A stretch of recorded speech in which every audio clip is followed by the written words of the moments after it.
हाय hello जय Shri Krishna. Welcome to my channel Priya Veer official. कैसे हैं आप सब? आई होप अच्छे होंगे, स्वस्थ होंगे। और आप सभी को उत्पन्ना एकादशी की बहुत बहुत शुभकामनाएं। तो आज हम बात करेंगे कि एकादशी कब है, 26 को या 27 को। उससे पहले हम ये जान लेते हैं कि एकादशी व्रत करने का महत्व क्या है। देखिए, जब तक आप लोग महत्व नहीं समझेंगे एकादशी रहने का तो कोई फ़र्क नहीं पड़ता कभी भी हो।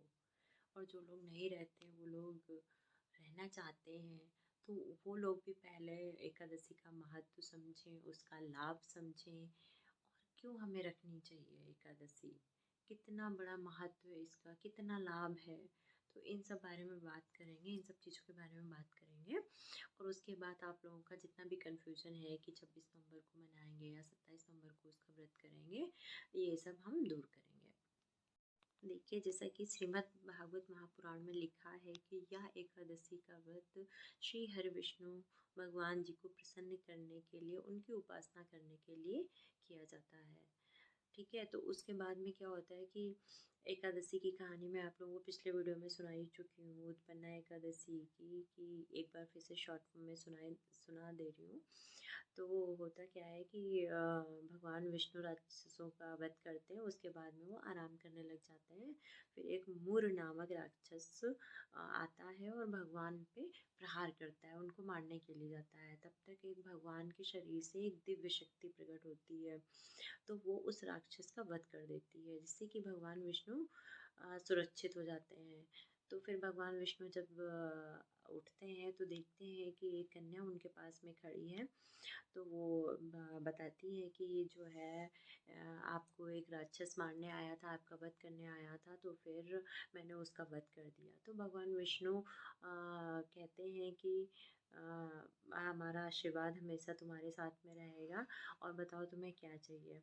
तो वो कन्या कहती है कि मुझे आ, मेरा जो भी व्रत करे वो आपके लोक की उसको प्राप्ति हो और उसे मोक्ष प्राप्त हो। तो भगवान विष्णु कहते हैं ठीक है। फिर जिस दिन ये सब हुआ उस दिन तिथि थी एकादशी की, तो भगवान ने कहा ठीक है, आज से तुम्हारा नाम एकादशी रहेगा, एकादशी होगा। और जो भी हमारी पूजा करेगा, पूजा अर्चना वंदना करेगा, वो तुम्हारी भी करेगा और तुम्हारे साथ, हमारे साथ तुम्हारी भी पूजा अर्चना वंदना होगी।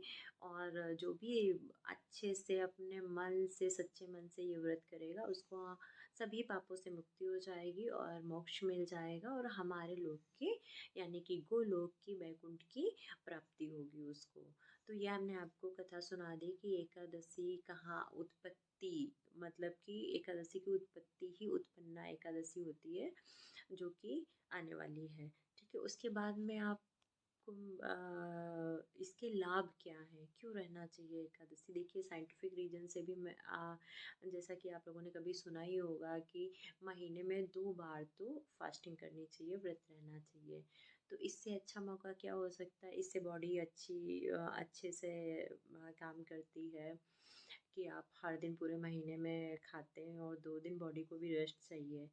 तो उसके साथ में साइंटिफिक रीज़न के साथ में भी अगर हमें अध्यात्म से जुड़ने का मौका मिल रहा है, हमें श्री हरि विष्णु जी की भक्ति प्राप्त हो रही है, तो इससे अच्छी बात क्या हो सकती है।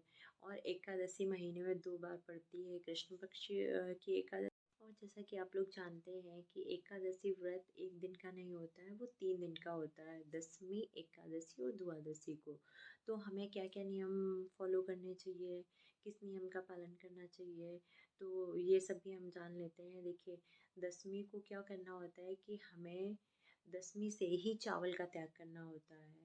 एकादशी पे तो आपको अन्न का ही त्याग करना होता है, दशमी से हमें चावल का त्याग करना होता है। और जितना हो सके आप शाम को 6 बजे तक आप खाना खा, सूर्यास्त से पहले 5-6 बजे तक आप खाना अपना खा लीजिए। उसके बाद में सुबह जब भी एकादशी वाले दिन आप उठिए, स्नान वगैरह कीजिए। और हाँ, खाली स्नान खाली पानी से नहीं करना है, आप लोगों को कुछ ना कुछ उसमें मिलाकर स्नान करना चाहिए। इससे अ, इसका अलग महत्व है। जैसे आंवले का रस मिला सकते हैं, गंगा जल मिला सकते हैं, दूध थोड़ा सा मिला के आप स्नान कर सकते हैं एकादशी वाले दिन। ये बहुत अच्छा रहता है। आप लोग स्नान करिए। और अगर आपके घर में लड्डू गोपाल है, जुगल जोड़ी सरकार है, तो चरणामृत से उनका स्नान कराइए। उसके बाद में आप पूजा अर्चना वंदना कीजिए भगवान श्री हरिविष्णु की।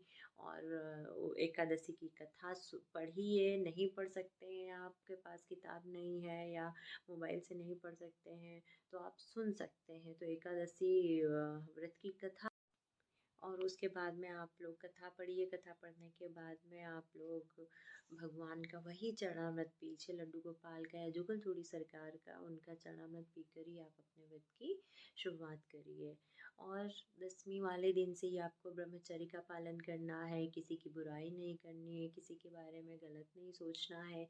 देखिए, अन्न का त्याग तो ज़्यादातर लोग कर सकते हैं, जो लोग सक्षम हैं, मतलब कोई बीमारी नहीं है उनको तो कर सकते हैं। लेकिन आप अपने बुरे विचारों का भी, जलन है, द्वेष है, इनका भी त्याग करेंगे ना, तभी आपको एकादशी फल की प्राप्ति होगी। तो ये बहुत ज़रूरी है। और ब्रह्मचर्य का पालन करिए। उसके बाद में आप एकादशी के व्रत में, अगर आप लोग, जो लोग निर्जला रहते हैं, रह सकते हैं वो निर्जला रहें, नहीं रह सकते हैं, उनको कोई प्रॉब्लम है तो फलाहार करके रहें। फल फ्रूट ले सकते हैं, दूध ले सकते हैं और आलू ले सकते हैं। तो ये सारी चीज़ें आप लेकर और अपने व्रत को पूरा कर सकते हैं। और व्रत तब तक पूरा नहीं माना जाता है जब तक द्वादशी तिथि लगती है। उसमें आप लोग नहा धो के फिर से आप लोग भगवान की पूजा अर्चना वंदना करिए। और उसके बाद में चढ़ा, हाँ, तो द्वादशी पे पारण करने का बहुत महत्व है। अगर आपने सही समय पर पारण किया है तभी आपका एकादशी का व्रत पूर्ण माना जाता है। ठीक है, तो पारण का समय और पारण की विधि वो सब मैं अपना नेक्स्ट वीडियो डालूंगी, आप लोग ज़रूर से देखिएगा। तो फिलहाल एकादशी का व्रत आप लोग, और द्वादशी पे आप लोग चावल का सेवन करेंगे। भगवान श्री हरिविष्णु को पहले भोग लगाएंगे, लड्डू गोपाल को भोग लगाएंगे, जैसे कि आप खीर बना सकते हैं और चावल की खिचड़ी बना सकते हैं, पोहा बना सकते हैं। ये सारी चीज़ें आप भगवान श्री हरिविष्णु को पहले भोग लगाइए। उसके बाद में आप खुद उनका प्रसाद सेवन कीजिए। इस तरीके से आपका एकादशी का व्रत पूर्ण माना जाएगा।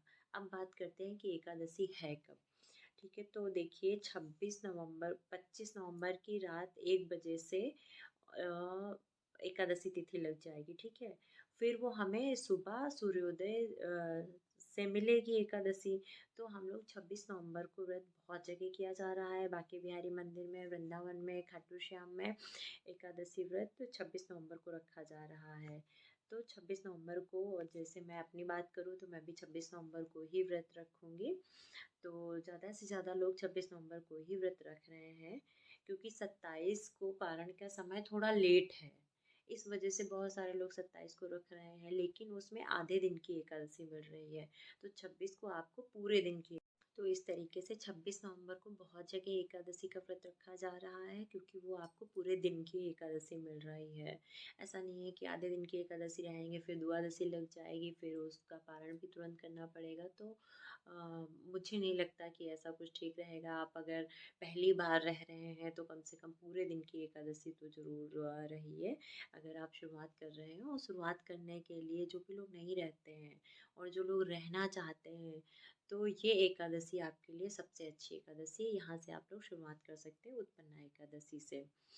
तो कैसी लगी आपको ये सारी जानकारी? अगर आपको ये वीडियो अच्छा लगा हो तो लाइक शेयर एंड सब्सक्राइब कीजिए। राधे राधे।